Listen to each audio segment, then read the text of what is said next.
Welcome back to the deep dive. Today, we are really getting into the nuts and bolts of movement, not just anatomy, but the mechanical blueprints. That's right. We're looking at the fundamental rules, planes, axes, articulations. And we're doing it with a really interesting lens. Comparing the human body directly with the equine body, it just throws the differences into sharp relief. It really does. It's like comparing two engineering solutions to the problem of locomotion. Both follow physics, of course, but the priorities are just worlds apart. So what's the core difference we're focusing on from our sources? Okay, so the key takeaway is this. You, the human, are built for mobility, for dissociation, moving one bit without everything else having to follow. Right, like twisting your torso without necessarily turning your hips immediately. Exactly. The horse, on the other hand, it's engineered for continuity and stability. Oh. Everything works together to maximize forward propulsion, linear power. Mobility versus linear stability. Yeah. That's basically the theme for today right there. Pretty much. And to really grasp how the joints reflect this, we need to quickly set the stage with the basic coordinate system, the planes of movement.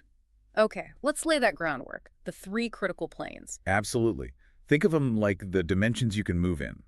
First up, the sagittal plane. Right, that's the one splitting you left and right, forward and backward movement. Precisely. Nodding yes, doing a bicep curl, running straight ahead, that's all sagittal, flexion and extension. Got it. Then plane number 2. That's the frontal plane.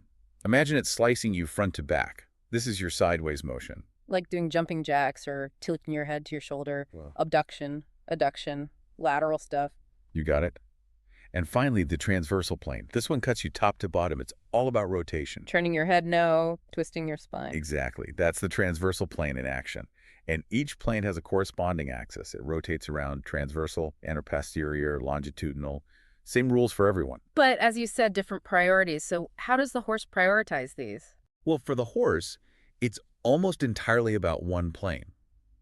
The sagittal plane dominates massively. It's not just a plane of propulsion, it's the plane of propulsion. Everything is geared towards that forward drive. Everything. From hoof to hip, it's about generating linear force efficiently. So what about the other two planes, the frontal and transversal? Do they just disappear in the horse? They're drastically minimized, seriously reduced. The frontal plane, it's there, but really only for the bare minimum of lateral balance needed while running, just enough to stay upright. And the transversal plane rotation, almost zero in the main body. The horse's chest and pelvis are basically locked together. They rotate very, very little. Why is that?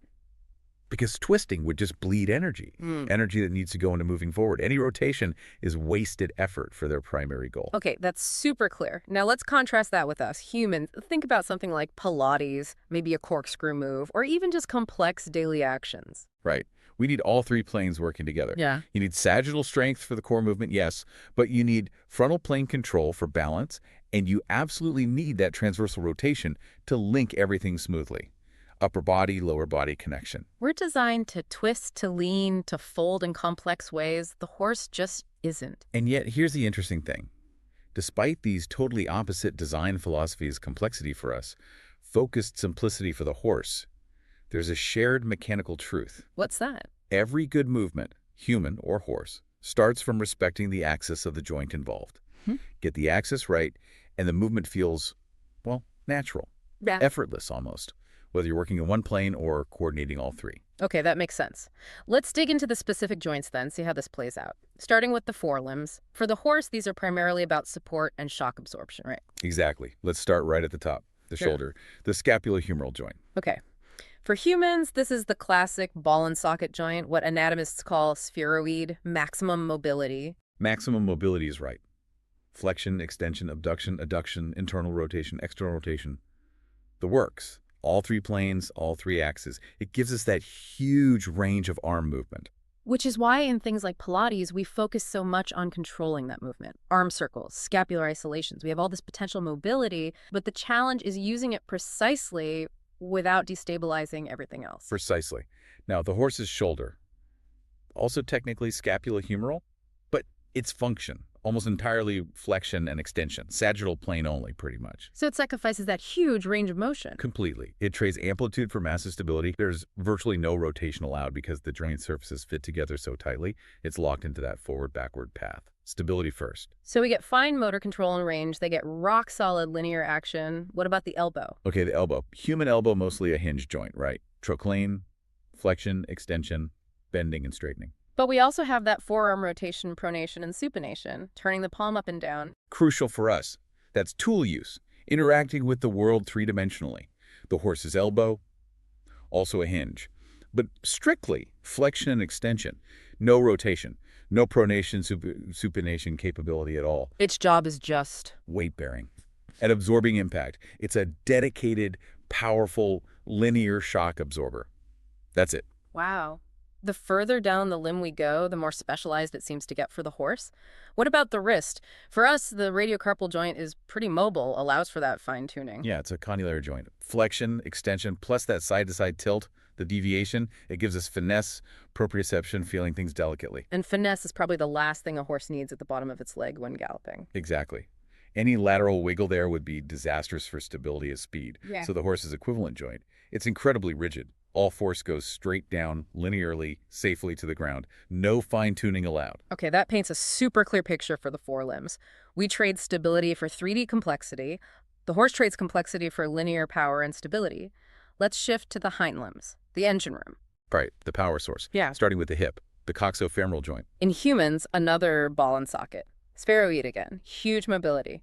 Flexion, extension, abduction, adduction, internal-external rotation. 3 planes, 3 axes. And in many movement disciplines like Pilates, we talk about the hip as the mechanical center. The irony is the stability of our whole core often depends on controlling this incredibly mobile joint. That's the human challenge. How does the horse's hip compare? Also coxofemoral, technically. Yes, but the reality is starkly different. Mobility is hugely restricted. It's all about flexion and extension, rotation, almost none. It's purely for propulsion. Needs to transfer that massive force from the hindquarters without any wobble. Exactly. No room for dissociation there. It has to be a solid transmitter of power. Okay, moving down to the knee. Our knee, the femorotibial joint, is mostly a hinge, but with a twist, right? A modified hinge. That's right. Flexion, extension mainly, but we get a bit of rotation possible when the knee is bent. That modification adds versatility for us. And the horse's equivalent, the hock or jarret. No modification there. It's a strict hinge. Pure flexion and extension locked into the sagittal plane. It's reinforced with incredibly strong ligaments. All about powerful linear drive, pure sagittal function. No compromise. And finally, the ankle.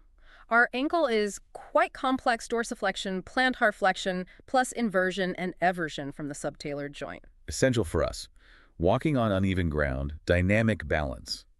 We need that multi-planar movement. Think about footwork on the reformer or standing balance exercise. Now, horse's equivalent down low, the fetlock or boulé. That's essentially an elastic hinge. Again, only flexion and extension in the sagittal plane. Yep. But it has this amazing spring-like quality because of the tendons. Like a trampoline effect. Exactly. It provides that final energy return, that spring, just before the hoof hits the ground again. Still linear, but with elastic recoil. So limbs are radically different, which means the structure connecting them, the axial core, the spine, must also be different. Absolutely. The human spine is a marvel of linked, semi-mobile joints, amphioarthroses. We're designed for movement in all directions. Flexion, extension, side bending, rotation. Different parts specialize. Cervical, thoracic, lumbar. But overall, mobility is key. We need that flexibility to absorb shock, distribute load, allow complex movements. Right. Now the horse's spine, especially through the back, the thoracic and lumbar regions, it's exceptionally rigid compared to ours. Can't afford that multi-directional flexibility. Nope. If the spine was constantly bending and twisting, they'd lose that all-important propulsive drive. The chest and pelvis act like a stable platform to transmit power efficiently from the hind end forward. The lumbar spine carries the rider and propels, but doesn't rotate much. Very little. It's a fascinating contrast to us. When we lift something heavy, we need dynamic stability, that ability to brace but still allow subtle movements, especially in the thoracic spine. Rigid fixation like the horse's back would cause strain for us. So is there anywhere the horse gets significant multiplanar movement? Any joint that's allowed to be free? Yes, just one major exception.